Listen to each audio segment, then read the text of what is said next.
Hello everyone, we are back with a new chapter that is gravitation.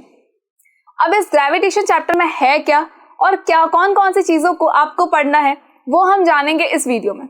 So I Lavina Kumawat welcoming you all at Scoreshala. देखो, सबसे ज्यादा आप जिस person को कोसते हो कि यार इसने बना दी पूरी की पूरी फिजिक्स, आज हम उसी के बारे में पढ़ने वाले हैं सबसे पहले. यानी कि इस चैप्टर में सबसे पहले हम बात करेंगे न्यूटन के बारे में कि एक्चुअली न्यूटन ने किस तरह से इस ग्रेविटेशन नाम को फाइंड आउट किया था, यानी ग्रेविटी के बारे में उनको कैसे पता चला था. तो हमें ये स्टोरी तो बहुत अच्छे से पता है कि उनके सिर के ऊपर गिरा था एक एप्पल और उनके दिमाग की बत्ती जली थी और जलने से उनको समझ में आया कि ये सारी चीजें नीचे ही क्यों गिरती है. लेकिन ऐसी कोई स्टोरी नहीं थी. ये स्टोरी में थोड़ा सा ट्विस्ट था और उस ट्विस्ट को हम कब देखेंगे, जब हम इस चैप्टर को स्टार्ट करेंगे हमारे नेक्स्ट वीडियो में. यानी कि आपको नेक्स्ट वीडियो को मिस बिल्कुल नहीं करना है ताकि आपको पता चल जाए कि ये जो न्यूटन की स्टोरी थी इसमें थोड़ा सा ट्विस्ट जो था वो क्या था.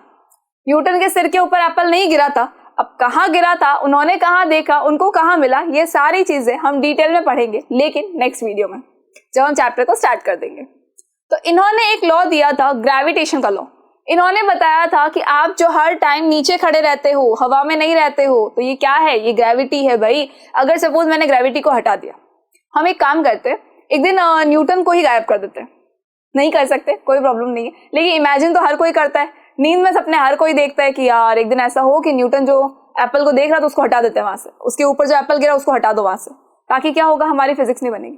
बेटा जब फिजिक्स नहीं बनेगी ना तो हम हवा में ही उड़ते रह जाएंगे, हमारे पंख लग जाएंगे फिर तो. ठीक है, ग्रेविटी नहीं होगी तो यहाँ तो क्या होगा, हम अर्थ के ऊपर खड़े नहीं रह पाएंगे. स्पेस के अंदर आपने देखा होगा जो भी स्पेस के अंदर जाते हैं वो इधर से उधर फ्लोट ही करते हैं. वो फ्लोट क्यों करते हैं, वो जमीन के ऊपर क्यों नहीं रह पाते, बिकॉज वहां पर ग्रेविटी नहीं है. तो हमारी अर्थ क्या करती है, हर एक चीज को अपनी ओर अट्रैक्ट करती है. हमारी धरती माता है ना, बहुत प्यार करती है हमसे, तो वो हमें अपने से दूर नहीं करती. और जब वो अपने से खुद हमें दूर नहीं करती है, इसका मतलब क्या होता है, इसका मतलब है कि हम हमेशा धरती माता से चिपके हुए रहते हैं. और जब हम धरती माता से चिपके हुए हैं, इसका मतलब डेफिनेटली कोई ना कोई फोर्स होगा जो हमारे ऊपर काम कर रहा है. हमने फोर्स के बारे में तो स्टडी की है और हमें पता है बिना किसी फोर्स के हम उसके अर्थ के ऊपर रह ही नहीं सकते. तो वहां पर एक फोर्स काम करता है जिसको हम कहते हैं ग्रेविटेशन, ग्रेविटेशनल फोर्स कहते हैं. अब एक वर्ड आता है ग्रेविटी, एक वर्ड क्या आता है, ग्रेविटी, और एक सेकेंड वर्ड और आता है दैट इज ग्रेविटेशन. अब इन दोनों में क्या डिफरेंस है, तो ये डिफरेंस भी मैं आपको इस चैप्टर में बताऊंगी. सबसे पहले मैं आपको बताऊंगी न्यूटन की स्टोरी, कि रियल स्टोरी क्या है न्यूटन की. उसके बाद हम जानेंगे कि ग्रेविटी और ग्रेविटेशन के अंदर डिफरेंसेस क्या है, क्यों दोनों वर्ड है जो है वो सिमिलर नहीं है. हम तो हमेशा बोल देते हैं कि अर्थ की ग्रेविटी है, अर्थ का ग्रेविटेशन है, हर एक ऑब्जेक्ट का ग्रेविटेशन है, हर एक ऑब्जेक्ट की ग्रेविटी है, लेकिन ये दोनों ही वर्ड जो है वो डिफरेंट है, सिमिलर बिल्कुल भी नहीं है. अगर हम बोल रहे हैं सिमिलर है, that means we are wrong, हम लोग गलत बोल रहे हैं. तो हमें गलत बोलना नहीं है, हमें सही चीज को सीखना है. चले, तो ग्रेविटी बेसिकली होती क्या है, it is a force that attracts a body towards the centre of the earth और towards any other physical body having mass. कोई भी ऐसा ऑब्जेक्ट जो अर्थ के ऊपर है वो क्या करेगी, अर्थ उसको अपनी ओर अट्रैक्ट करेगी. किसकी वजह से किया, ग्रेविटेशनल फोर्स की वजह से किया, अर्थ की ग्रेविटी की वजह से हुआ. सेकेंड थिंग, कोई फिजिकल बॉडी है जिसके पास कोई ना कोई मास है, वो भी एक दूसरे को क्या करता है, अपनी ओर अट्रैक्ट करते हैं. कैसे करते हैं, तो मैं अगर आपको बोलूं कि ये जो मेरा पैनल है ये मेरे इस पेन को अट्रैक्ट कर रहा है और ये मुझे भी अट्रैक्ट कर रहा है, और मैं इस पेन को अट्रैक्ट कर रही हूँ, मैं मेरे लैपटॉप को अट्रैक्ट कर रही हूँ, मैं मेरे फोन को अट्रैक्ट कर रही हूँ, मैं मेरे कैमरा को अट्रैक्ट कर रही हूँ, मैं ये जो वॉल्स है उनको अट्रैक्ट कर रही हूँ, अलमीराज को अट्रैक्ट कर रही हूँ, उसके बाद लाइट्स को अट्रैक्ट कर रही हूँ. फिर क्या होगा, light in the sense tubelight को अट्रैक्ट कर रहे हो. भाई लाइट को कैसे करोगे, ट्यूबलाइट को अट्रैक्ट कर रहे हो, ठीक है. और यही सारी चीजें ये मुझे भी अट्रैक्ट कर रही है, ये एक दूसरे को भी अट्रैक्ट कर रही है. सोचो ये पॉसिबल है, बिल्कुल पॉसिबल है भाई, एक्चुअली अट्रैक्ट करती है. अब ये सारी अट्रैक्शन जो होता है ये हमें नजर नहीं आता. क्यों नहीं आता, और ये अट्रैक्ट करती कैसे है, क्यों कर लेती है एक दूसरे को अट्रैक्ट, और अगर अट्रैक्ट करती है तो चिपक क्यों नहीं गई अभी तक, चिपक जानी चाहिए थी ना. अगर मैं बोलूं कि मेरा ये जो रिमोट है, ये रिमोट और ये जो पेन है, ये दोनों क्या करे, एक दूसरे को अट्रैक्ट करे, तो ये चिपक जाने चाहिए थे.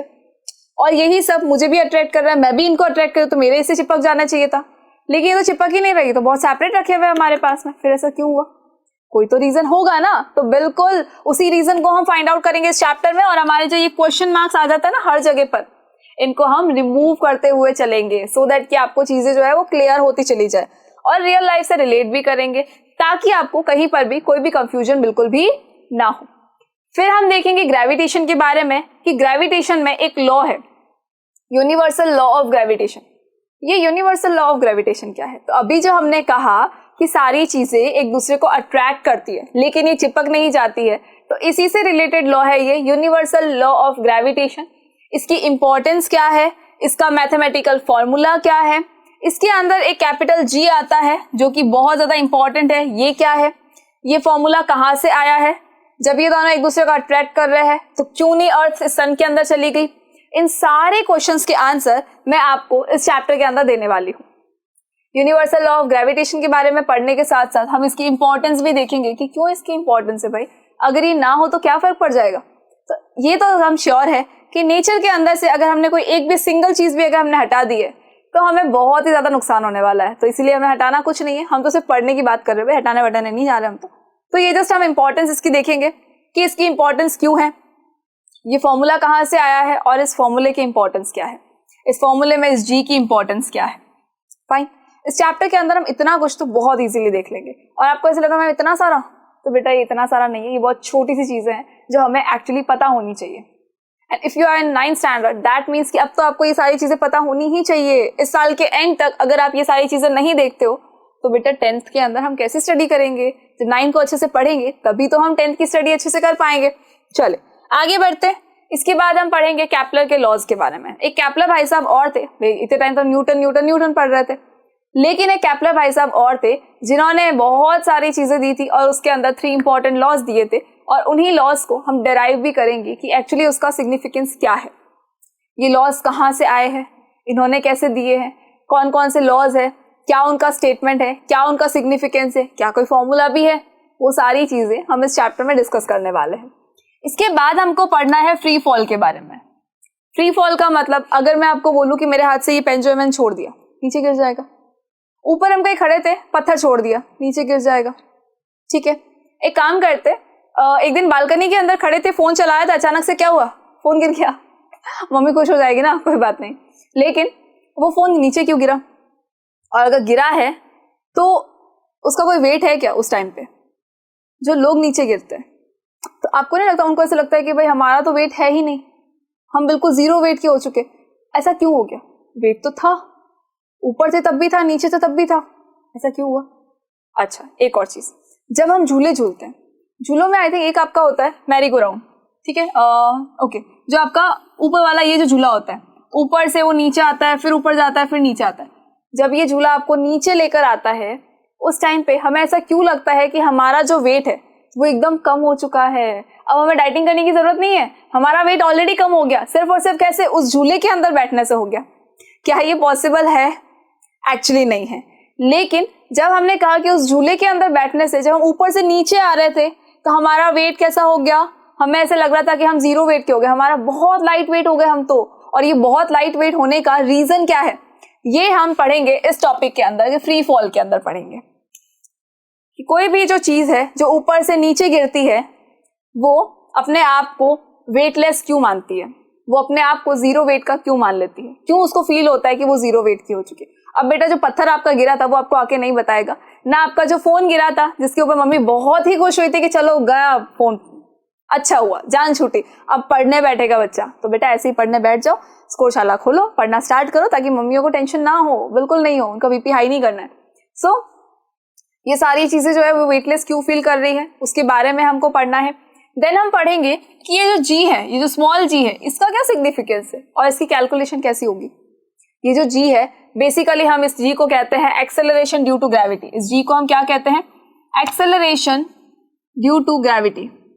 एक्सेलरेशन ड्यू टू ग्रेविटी हम इसको कहते हैं। वो जो कैपिटल जी था वो डिफरेंट था, ये जो स्मॉल जी है ये बिल्कुल डिफरेंट है। इन दोनों का सिग्निफिकेंस क्या है, दोनों की वैल्यूज क्या है, क्यों हम इनको फाइंड आउट कर रहे हैं, क्यों हम इनको पढ़ रहे हैं, ये कहाँ इंपॉर्टेंट है, ये सारी चीजें हम एक एक करके इस चैप्टर के अंदर जानेंगे। हमें पढ़ना है और motion of objects under the influence of gravitational force of the earth. Then हम देखेंगे मास और वेट में क्या डिफरेंस है। ये तो बहुत ही इंपॉर्टेंट चीज है, मतलब हम किसी चीज को बोले मास इतना है, फिर हम बोले अच्छा नहीं वेट इतना है, दोनों के अंदर डिफरेंसेस क्या है, क्या दोनों ही सिमिलर है? मैंने बोला मेरा मास इतना है, मेरा मास है 52 kg और मैं बोल रही हूँ मेरा वेट भी 52 kg, पॉसिबल है? बिल्कुल भी नहीं है। क्यों नहीं है?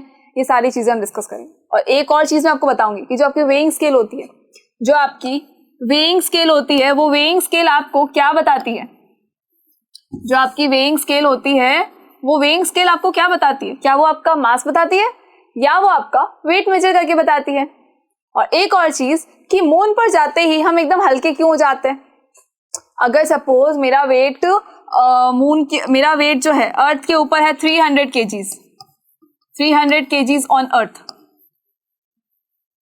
तो यहां मून के ऊपर मेरा वेट जो है वो 50 kg क्यों हो जाता है? मून पर मेरा वेट 50 kg कैसे हो जाएगा? कोई तो रीजन होगा ना। अगर यहाँ मेरा वेट 300 kg, बेसिकली मेरा वेट 300 kg बिल्कुल भी नहीं है, बिल्कुल नहीं सोचना है कि मेरा वेट 300 kg है, बिल्कुल नहीं है, लेकिन ये मून पे जाते ही 50 kg क्यों हो गया? इतना कम हो गया कैसे? अच्छा 50 kg छोड़ो, 60 kg ले लेते, चलो 300 छोड़ो, हम 60 kg ले रहे हैं हमारी अर्थ के ऊपर, ऑन अर्थ, ठीक है। चलो अब अगर मैं बात करूं मून पर, तो ये मून पर कितना हो जाएगा? ये तो 6 kg हो गया ओनली, सॉरी 10 kg हो गया। कितना हो गया ये? 6 नहीं 10 kg हो गया। कैसे इतना डिफरेंस कैसे? तो ये जो इतना डिफरेंस है उसका रीजन मैं आपको बहुत अच्छे से एक्सप्लेन कर दूंगी। यानी कि हमें पता होना चाहिए कि जो वेट है वो अर्थ के ऊपर ज्यादा और मून के ऊपर कम क्यों होता है। और एक ट्रिक बताऊंगी आपको पैसा कमाने की, कि ये जो सोना है, गोल्ड जो है, अगर आप उसको इक्वेटर पे खरीद के पोल पर बेचे या पोल पर खरीद के इक्वेटर पे बेचे, तो दोनों में बेनिफिट कहाँ होगा आपको? ये सारी चीजें हम पढ़ेंगे, यानी कि इसका रीजन पढ़ लेंगे कि पोल और इक्वेटर के अंदर जो वेट का डिफरेंस आता है वो क्यों आता है, कहां पर कम है, कहां पर ज्यादा है। चले फिर इसके बाद हम पढ़ेंगे थ्रस्ट एंड प्रेशर के बारे में। देन हमें क्या पढ़ना है?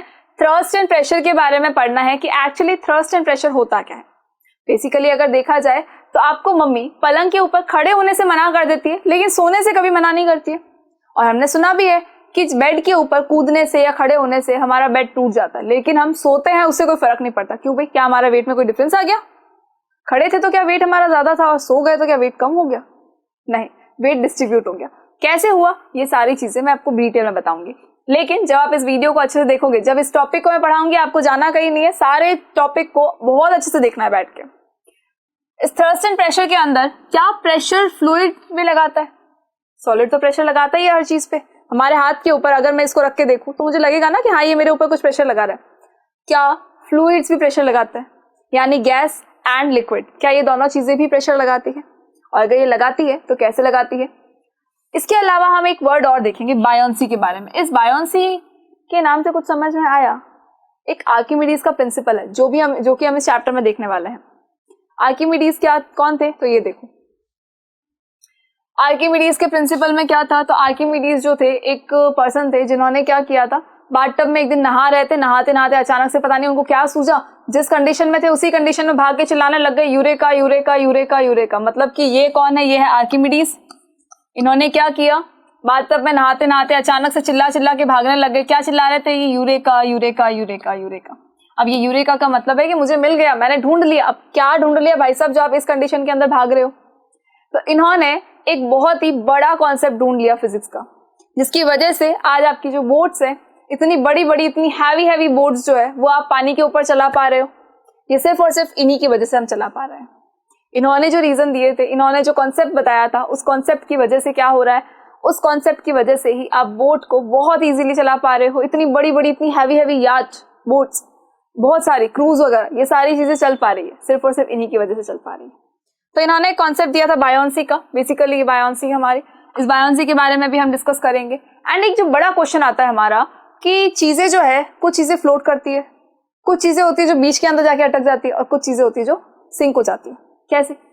मतलब कि देखो, एक ये चीज जो फ्लोट कर रही है, ये जो थोड़ी और ऊपर है, फिर ये थोड़ी सी अंदर आ गई, फिर ये देखो यहाँ बीच में ही अटक गई है, और एक आती है जो हमारी लास्ट यहाँ पे आ जाती है, सिंक हो जाती है। क्यों हुई? ऐसा क्या हो गया जो कुछ चीजें फ्लोट कर रही है, कुछ सिंक कर रही है और कुछ बीच में अटक रही है? कोई रीजन तो होना चाहिए। और अगर ऐसा कोई है कि भी भारी चीज जो है वो डूबेगी, तो हमारी जो शिप है वो क्यों नहीं डूब जाती है? इतनी बड़ी बड़ी शिप्स जो है हमारी, वो क्यों नहीं डूब जाती? डूब जानी चाहिए थी ना, लेकिन वो तो नहीं डूबती है। उसके ऊपर कितने सारे लोग हैं, फिर भी नहीं डूबती है। तो इसका रीजन क्या है? ये सारे रीजंस भी हम जानेंगे, और मैं आपके सारे क्वेश्चन मार्क्स को एक एक करके क्लियर कर दूंगी, ताकि आपको कहीं पर भी कोई भी कंफ्यूजन ना हो। और आप चीजों को देखकर समझने लग जाए कि हाँ ये चीज है, इसका मतलब ये इससे कनेक्टेड है, ये चीज है मतलब ये फिजिक्स के इस कॉन्सेप्ट से कनेक्टेड है। और रियल लाइफ के अंदर भी आपको हर जगह पर फिर क्या दिखने लगेगी, साइंस दिखने लगेगी, ताकि आपको बिल्कुल भी कंफ्यूजन नहीं होगा और ये चीजें रटनी भी नहीं पड़ेंगी। सबसे अच्छी चीज है। चले, इसके बाद हमें देखना है रिलेटिव डेंसिटी के बारे में कि रिलेटिव डेंसिटी बेसिकली होती क्या है। और उससे पहले हम जानेंगे कि डेंसिटी क्या होती है, देन हम देखेंगे रिलेटिव डेंसिटी क्या है। ये कौन सा रीजन था जिसकी वजह से यहाँ ऑयल ऊपर आ गया, वाटर रह गया, नीचे आ गया, हनी क्यों आ गया, ये कॉन्सेप्ट के बारे में भी हम देखेंगे। देखा होगा ना जनरली पानी के ऊपर हमेशा ऑयल जो ऊपर रहता है, कभी उसके नीचे नहीं जाता है, तो ऐसा क्यों? ऑयल तो नीचे जाना चाहिए था, मिक्स होना चाहिए था, या तो ये मिक्स तो नहीं हुआ, ये तो ऊपर एक लेयर बना के रह गया। इसका रीजन क्या है? तो इसका रीजन भी हम इसी चैप्टर के अंदर देखेंगे। यानी देखो, आपको फिजिक्स के सारे चैप्टर्स में देखो क्या मिल रहा है, बहुत सारे क्वेश्चन मार्क्स के आंसर मिल रहे हैं। तो इस चैप्टर के अंदर भी आपको बहुत सारे क्वेश्चन मार्क के आंसर मिलेंगे। यानी कि आपको सारे इस चैप्टर के सारे वीडियोस को बहुत ही अच्छे से और बहुत ही ध्यान से देखकर पढ़ना है और समझना है। नेक्स्ट वीडियो में हम स्टार्ट करेंगे हमारे चैप्टर को। तब तक के लिए थैंक यू सो मच।